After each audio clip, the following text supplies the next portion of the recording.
I am actually at the front of the store today. I am at the Sew Lot in Lexington. And so you may see people pass behind me during this video. And Liz right now is helping a lady pick out fabric. When she is done helping that lady, she will be able to answer your questions. So, as I did on the last live Facebook, I gave a wine tip. Well, my tip today is using a sparkling wine. I like the Secco cranberry flavoring, and you mix that with a orange liqueur and orange juice, and it makes a really nice afternoon cocktail. So, if you have that in your house, you can mix one now while we're watching this. All right, so today, everybody, we are making this bag. It is a mesh bag. It is by Annie's, and you buy the mesh already made. The pattern is called Mad About Mesh. All right, and if you can see in the pattern, it's really geared towards so you can see through, so like swimsuits and stuff. We are going to use the By Annie's zipper, and this is By Annie's zipper. If you notice, this is a traditional zipper. It's a little bit thinner. The By Annie's is larger. It's designed for bags, so we're using that wider zipper today, and it also has 2 zipper pulls on it. And we are going to be using today, I use these in the first video, it's the rotary cutter circles, because we're going to be rounding our corners. So these are handy if you haven't got these yet. These are really handy for rounded corners. And we are going to be using the Inspira. They're called the Curve Embroidery Snips, but these are wonderful thread snips also. And again, the reason why I love these a lot is because the openings in the scissors fit much better if you have fatter fingers like I do. The other thing that we are going to be using today, I am using a Microtech 80 needle on this for this pattern. Previously, I used Wonder Clips that had the small little point to it, and then I also used the big Wonder Clips. Well, I am using the smaller Wonder Clip, but with the fatter face. There is a reason why I have all 3 of these, because they help for specific projects. And I do see that people are responding. Again, when Liz comes back, she will be happy to answer your questions. And so today, to get started on this bag, we're going to cut 2 pieces of mesh. This one is for the small bag, and one is 8.5. The other one is 8.5 by 18. And then 9 1/4 by 18. We are going to take the front one, which is the 8.5. We are going to take our zipper, and here's my zipper pulls. I want them to the left, and I'm going to place my zipper face down, right side down, on the cutting mat or on your table. I'm going to take the long side of the mesh, put it on the back of the zipper, and I want to make sure the zipper pulls are to the left of the mesh, and I want them extended. You can center this in your zipper, and then I am going to take the Wonder Clip and place this and line the raw edge of the mesh up to just below the zipper, and I'm going to Wonder Clip this. It's about an inch and a half away from the beginning of the mesh. Today I am using the Husqvarna Viking Brilliance 75Q, and so what this has the exclusive sewing system, and that adjusts the pressure foot when you go over different thicknesses of fabric. The other thing that's very nice about the Viking machine, it also has your fabric selector. So the fabric selector has lightweight, medium weight. You select what weight of fabric, if it's a stretch fabric or not. I have selected a medium weight because I'm going through the zipper. I am using the B foot on the Husqvarna. If you're using a different brand, it's a standard foot. I am going to use the needle down option. I'm going to butt the foot right up to the edge of the zipper teeth. Again, the reason why we want to use Annie's zippers is because they are plastic teeth. We don't want to use a zipper with metal teeth in this project. I need this to be about 1/4 inch away from the right hand side. So the zipper teeth are to the left of my foot, And so I need to move the needle over to the left.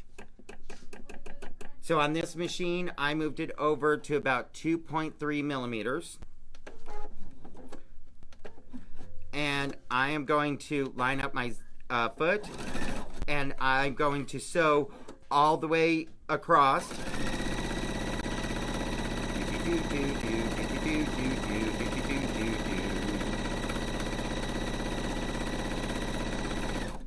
And when I get to the end, I'm going to use the scissor feature to cut.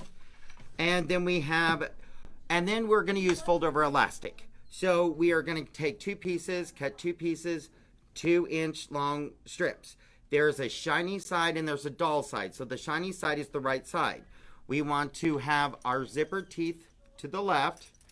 We are going to come in about a 3/4 of an inch from the mesh over, and we're going to put the shiny side down, so the right side down of the fold over elastic.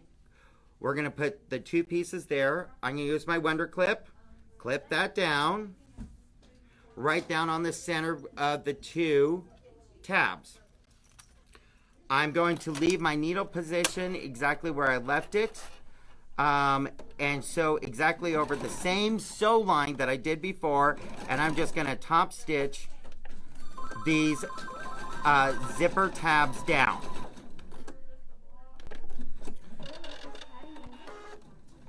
I am then going to finger press and fold my mesh over and my tabs over on the mesh so that it will look like this. And then I am going to do a top stitch across the zipper, and I'm going to move my needle back over till I'm about 1/8 of an inch away from the edge of the mesh. So I'm moving my needle position over, lining my foot up with the edge of the zipper.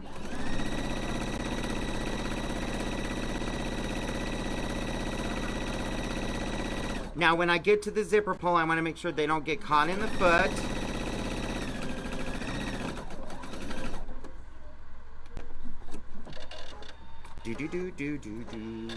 All right, so now we're going to finger press the fold over elastic up on the zipper, and then we're going to do a top stitch to secure these so that they don't move. And I'm going to come about 1/8 of an inch away from the edge of the zipper.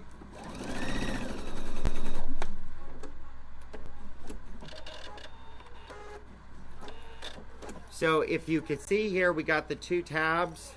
I'm going to cut those off right up to the edge of the zipper. So now it looks like this.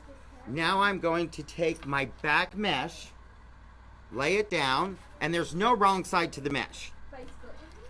And then I am going to place this on top of that. So my zipper pulls should still be to the left, and my zipper teeth should be facing up. If it's not, just refresh. I am going to line up the mesh with the other back of the mesh on the bag. If it's not exact, we will square this up. And so I will use my Wonder Clip, clip that, and then I'm going to sew 1/8 of an inch away from the right edge of the zipper. Again, my zipper teeth are to the left.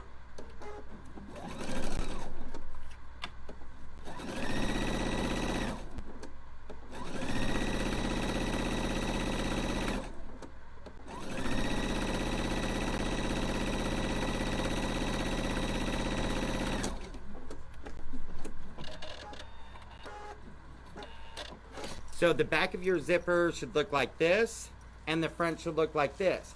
Then I'm going to square up the mesh. And the zipper end that does not have the zipper pulls, cut that off, but leave the end with your zipper pulls attached. Do not trim those yet.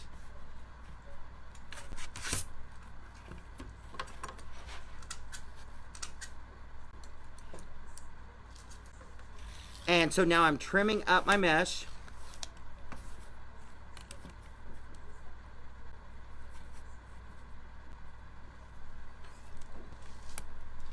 And if you notice, I'm using a smaller rotary cutter today. I'm using the 28mm rotary blade. Sorry, I had dropped the rotary blade.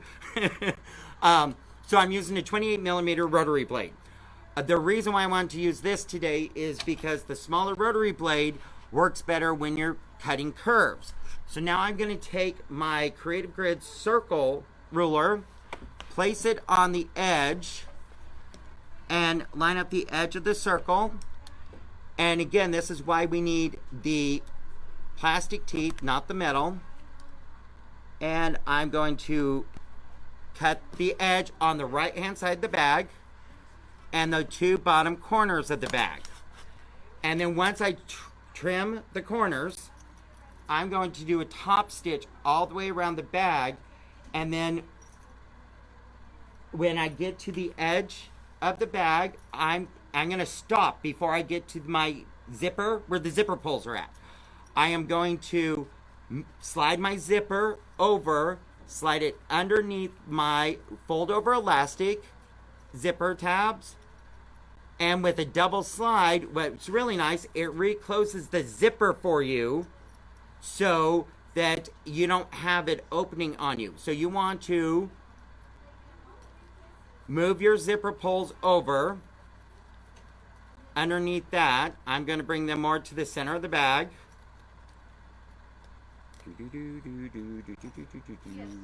So it's going to look like this. Now, I am going to top stitch and secure the zipper.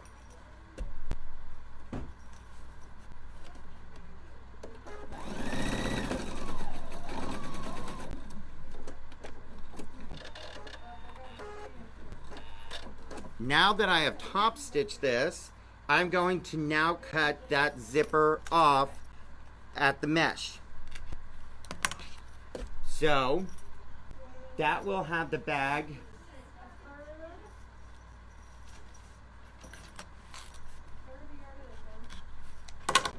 your bag will now look like this. So you see on this was the left hand side, and you notice this corner is rounded.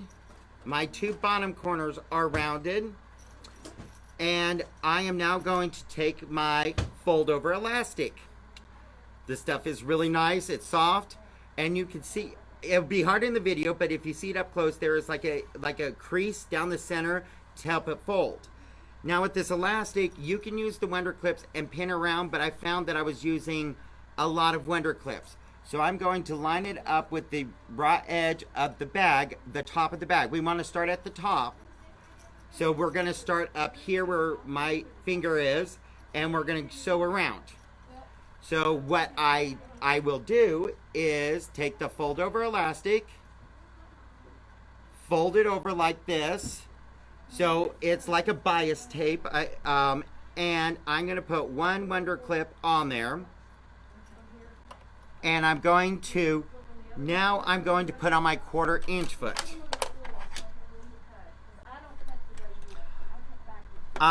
If you are using a 1/4 inch foot with the guide, please make sure, because this is mesh, and the guide can catch into the mesh.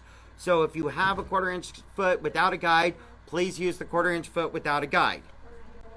And I'm going to get this started.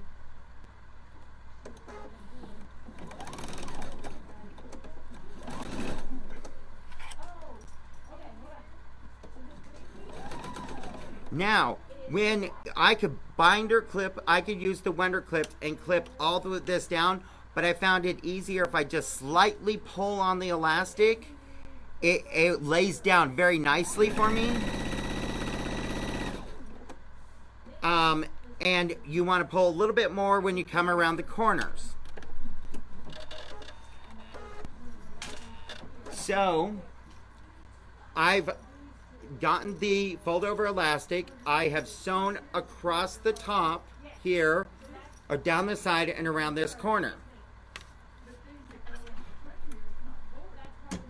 I'm going to, if you don't mind, I am going to change thread colors because I have a different color of bag. If you notice that first bag, I'm going to call it the first bag Bumblebee because it's black and white. If you have no idea what I'm talking about, it's from the Transformers movie Bumblebee. So, that bag's going to be called Bumblebee. These other bags are for Liz and her girls. So I hope they love the bags when I'm done with them. Do do do do do do do do do. All right. So, and I see that you're still wanting me to ask some questions, and I'm sorry, Liz is still helping the customer. She will be back. We will answer your questions. So if I need to go over anything else, I will be more than happy to do that. And so when I'm sewing on this, like I said, I want to pull the elastic slightly. Don't pull it too much, or you'll cause it to pucker. When I get to the corner, that's where I'm going to pull a little bit more and get it rounded. So it'll get rounded, round out a little bit. And what we're going to do is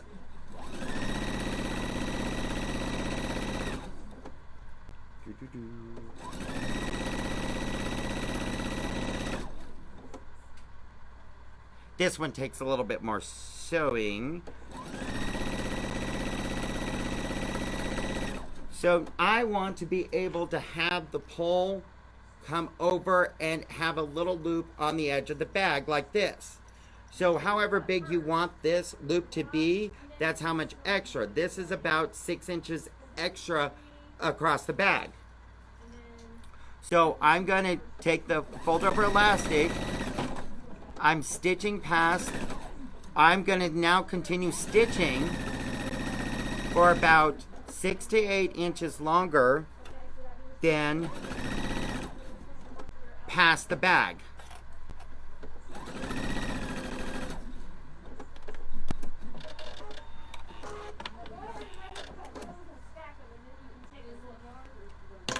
And then of course you want to come in with these scissors, clip any of your loose threads. And if Barb Circle, you're watching this, you know that I'm terrible about this. But so here is my extra tab that I have here. So now you're going to take it. Your zipper pulls are to the front. We want to fold the tab to the back. Come down about 1.5 inches, however wide you want your loop. Start here at the top of the bag and stitch across the same seam line that you already have so that you don't have the double seam. At this point, when I get to this point in the bag, I like to do the I like to do the tie off, or on the Viking machine they have a fix button. So it'll tie off.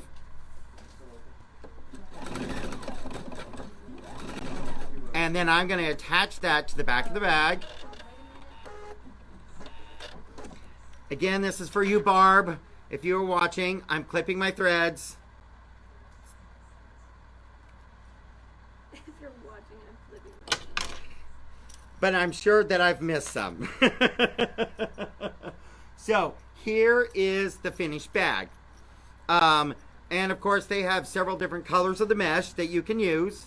And then of course we matched pink with purple, or you could do the same color. As I told you, when this one gets done, this one's Bumblebee. And so Liz is on the computer, and please, if you have any questions, I would love to answer your questions now. We're all just talking to each other. Correct. Okay, no questions. And your niece is on saying, that's my Uncle Tommy. Oh, hi, how are you, Eva? Love you. Eva's my niece. We sell them. I don't have one in the store right at the moment. Okay, go ahead. Just keep going. Okay, so that was the bag for today. If everybody, I don't know if everybody has participated, but in previous years there was a contest called Row by Row. And you would travel to different stores to pick up the free pattern. And then if you made several rows from 8 different stores, you can get a prize. Well, they're doing that again, but it's called Quilter's Trek. And so you go and you get the pattern from the participating quilt stores. And the one that we have made, you're supposed to have 4 quilt blocks. Well, I put the 4 quilt blocks together, and it's this. And this is doing paper foundation piecing. The reason why I bring this up is because this contest starts Monday and it goes through September 6th. Something like September 6th. I might be wrong on the date, but you can arrange these blocks, turn them however you want to make your row. We just did it in a square like this. So this is paper foundation piecing.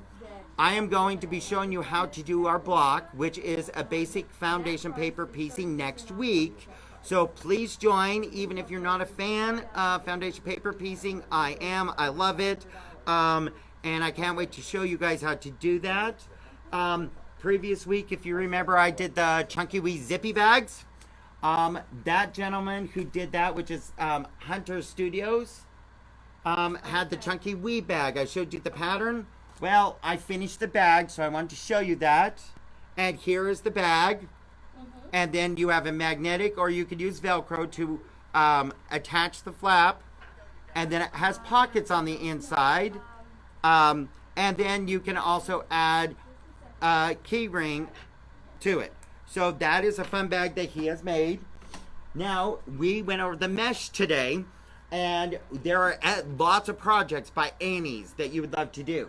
Has anybody done it by Annie's? Huh? Has anybody done it by Annie's? Has anybody done by Annie's patterns before? They're really, really cute patterns. Some of their patterns, they're in more detail, and they have more steps to it, which is why I haven't demoed it, because it takes more time. But here's a mesh backpack that Leslie at the Ohio store made. Cute little bicycles on it, and it's using the mesh. So this is another project by Annie's that you could get. This is one, I don't know if you guys saw me on Facebook when the pandemic hit. This is my wine tote bag. And so you have the inserts to put your wine in. And then you got a pocket on the top. You got a pocket on the front, and you have magnets right here. I can either put the magnets on like this, or I can zip the bag up. Well, it can hold wine glasses, it can hold wine. Of course, I gave you the wine tip today. I have used this bag, and it uses the By Annie foam. And because of the layers in there, it actually keeps the wine really cold. So you don't have to purchase additional stuff to keep your wine cold. And if you're not a wine drinker, you can do sparkling wine. If you're a beer drinker, you can put your beer bottles in there. But Did you tell them about keeping cold? yes, I did. Yeah. Oh, Liz wanted me to make sure everybody heard that it does keep your items cold because of the foam inside and the foam in the separators. So that is another fun project by Annie's that you could do that I have shown today. If you notice, like I said, we're at the front of the store. I'm not back in the classroom. I am sewing on the Kangaroo Wallaby 2, and this is pockets. Very cute. I have to get this cabinet just for the kangaroo to go with my other stuffed animals. Yes, I have stuffed animals. Just ask my niece. It's really cute, but the reason why we're at the table because I wanted to show you that when you're sewing on a sewing cabinet, you're more comfortable, you have more space, and people tend to sew more if they're in a comfortable space. They actually say up to 70%, you will sew 70% more if you have a cabinet. So Liz wants me to get a cabinet because then I'll never stop sewing. But what I wanted to show you on the cabinet is this wonderful cabinet. On this machine, we can get an insert, and I can push the machine down. We can get an insert, so this is flush to the table. So if you're doing free motion, or you like to sit lower to the ground, this will put your hands and elbows at the perfect height so that you're not slouching over or raised too high. Or we can store the whole machine, and it has a cover. The wonderful part about this cover is now I just made more workspace for if I need to cut out. So if you are in a sewing room that's a multi-purpose room, now you have more cutting space, but your machine's still here. So your machine is stored, but now I have more cutting space so I can get stuff cut if I only have a limited amount of space. This cabinet is, when it's open, it's 5 feet by 6 feet. And we have these lovely spool racks right here to the right. And you have a storage unit here. You have storage and a drawer over here for the cabinet. And then I have other stuff there, so if you have company over and it's kind of messy, I can close the cabinet up. It has this nice, wonderful finish to it. Close it up, and look, I just hid all of my mess. And if anybody has seen my sewing room, I hope you haven't, it's a mess. So I can lock it, and the key folds flat. Well, guess why we lock it? Because sometimes we have grandchildren, we have children. They get into our scissors, rotary blades. We want to keep them safe. You know, I know a customer that said their grandson got hold of their scissors and cut their power cord on their sewing machine. We had a customer that happened to. So it locks up to keep our children safe. And then we got the back part. I wouldn't put it down. But this back will drop down. And so then it limits it down to a storage space of 2 feet by 4 feet. So it's wonderful for that, but I would have the locking mechanism because of my 4-legged children like to get into my thread and chew it up. So it's a win-win for whatever kind of child you have. But I hope everybody had so much fun today. I am so happy I got to do this, and I will see you next week, and have a great weekend. Bye, you guys.